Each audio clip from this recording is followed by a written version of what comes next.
this is going to be an ESRI job. Turn this on. And then you're going to get the credentials to your online portal. This is just a made-up one. We have a trial one here at Carlson, so don't use it. Could you go back to that screen, or no, not anymore? It's just the job screen. I'll get you. Yeah, I see it. Thanks. Okay. So you have your online portal, your username, your password at the portal. You're going to type all that in, and you click Get Map. It's going to log in. Now, if anybody has used ESRI before, this is going to look very familiar how this is organized. We've got content, favorites, groups, organization. And if I jump over here and go to ESRI portal here, oh, what was it? Carlson. I'll go back and get it. So I'm going to show this.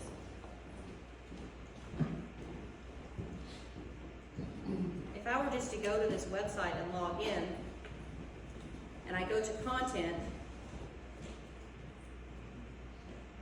you've got content, favorite, groups, organization. So really all we're doing is pulling down your same portal and pulling it into a menu system here so that you can pick it. So I'll click Get Map. You can only have one map associated with each job, and that's because that's the only way it could work. So you pick a map that's going to be associated with your job. After you've stored points to it, you cannot change your map. So until you store anything, you're okay to change it, but after you've stored something, you're stuck or you have to start a new job. So I'm going to pull in this new map, web map, Carlson headquarters, and that's the map. I'll green check. And none of really my coordinate system doesn't matter here. I don't know how I ended up in Spain. Let's go ahead and get a geoid set here. Well, it doesn't matter. Then go to feet. This does not matter because when we populate the ESRI database, we're populating with the latitude and longitude. So it's really got nothing to do with this.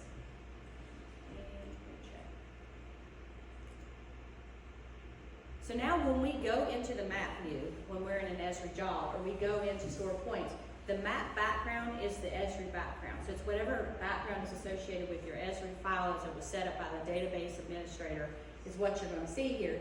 And also the zoom extents. So the zoom extents button actually goes back to the default ESRI view as defined in that map. And whoever set this one up didn't really set it up right because we don't want to see the whole world.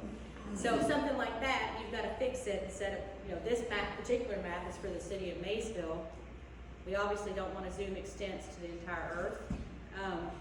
But that's what's going to happen when you hit that button. So something like that, when you're working in ESRI, you have to work a little bit more closely with whoever is dealing with the database because we are following along with what they've got set up in a lot of ways. So this particular map is Maysville. As I said, it was the one that was set up for us to play around in. It's got certain features associated with it. When I survey in this job, everything that I survey is going straight into my CRV file, just like anything else that you survey. You can do field to finish, you can do your line work. But if you decide you want to store some ESRI features, that's all tied in with your feature coding. And let me show you how that works, okay? If I go to survey store points, I'm going to get my location set somewhere reasonable here. Ouch, that was not good. That's not supposed to happen. Becky, did you note that down? It just crashed right in the middle of zooming on ESRI, zooming in and out too fast.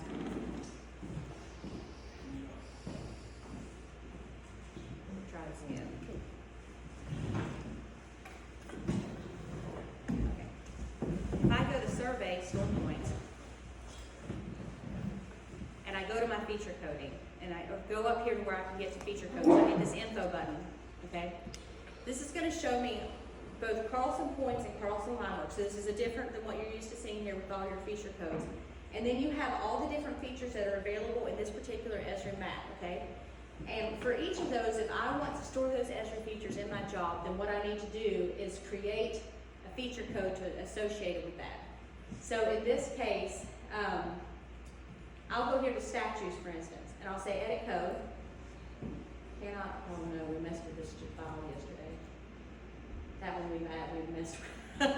This is what I mean about your ESRI administrator, because yesterday afternoon, in my infinite wisdom, I went and got with the guy that managed this, and I said, let's make some changes to this. Unwise. Now you know. So I don't know what's wrong with the statue layer. So a lot of times, as I said, you're going to have to go back and forth with the person managing the ESRI, because they mess up the map, you're messed up in the field. Or in this case, I led him to mess up the map. So you come in here and you add a code, so we'll call this one fire hydrants, let's hope this works. And we've associated the code FH with fire hydrant now in our job. Now, first thing I'm gonna do is go get myself in a decent position, which we're using the simulator, so. Good night, no wonder. Anybody know the position of Maysville? 83, 80, No, it's 38, 38. 38, 38 something, and then. 45. 38, 38, 50. Sorry, get back in there.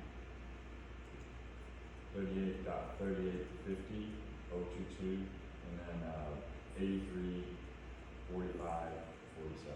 West. In this west, yeah. And then I think your metric, 500 feet, you should get there. Oh, wow, my metric. That's okay. Oh, We'll just see if we were where we're supposed to be now. Nope, what did I do wrong? your projection, just, that doesn't. Well, let's go fix this job. Let me open up one that's actually set right. See, we'll open up one that I've done before. Sarah, when you're on the screen, can I ask you a question? Yeah, Down at the bottom, once you check that box on GIS, if you check that on the wrong job, you can't uncheck it. Is that supposed to be that way? I'm just asking. I would think that you could turn it off. There might be some point at which you can't turn it off, so that, it might be a bug then if it's not letting you. Okay, So what we had to do, You can't, once you create the job, but you should be able to turn it But like, off. if I went into my job and I picked the wrong job and I checked that box, it's done. I can't get out of that. so If I was in an ad that says, hey, this is an RGS, box or job, and I can't get out of it either, So, okay, One- and we will get that fixed. one thing you can do right now that we did on Eric's machine, create a new job and turn the checkbox off on your new job and say, test 5, and that clears the flag currently. Sure, as soon as you go to a new job or create a new job, it's gone. So but you have to turn it off manually, because you're saying if you go file job, then If you, I checked it on test job 1, oh, you can't turn it off, and you don't want that to be on. and Okay, I go, oh shoot, test job 5 was actually my ArcGIS yeah, job, that other job was locked. exposed, yeah, so it'll keep prompting you to log in. all the time. Every time, yeah. All right, we'll look at that. Is that 701 that you're seeing that? It was in the previous one, I don't think I Okay. got 7-1 yet. Possible that it's fixed, but we'll check into it and make sure that Becky and Matthew are back there making notes. Okay, I flipped to a different job where I've got my position set correctly. I think I had the wrong projection on the metric. That job was just a hot mess.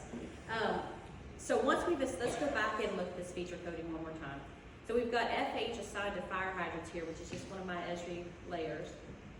And if I want to store one,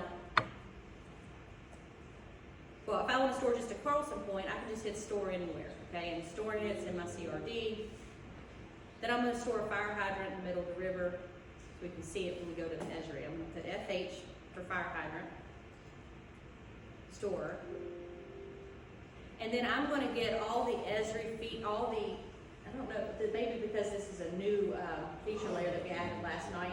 Normally what you would see here is all the position information is going to be automatically populated, so you're correcting your RTK position in your ESRI feature. And then anything that you need to add in, you've got a chance to modify your attributes, you press save, and it's going to push it right up to the ESRI database. So going back into your point list, all these points are still in your point list and still in your Carlson job, but you've also, the ones that are associated are also pushed up into the ESRI database. And if we go back up to ESRI and go to that particular map, we should be able to see the new point that we've just stored on our map.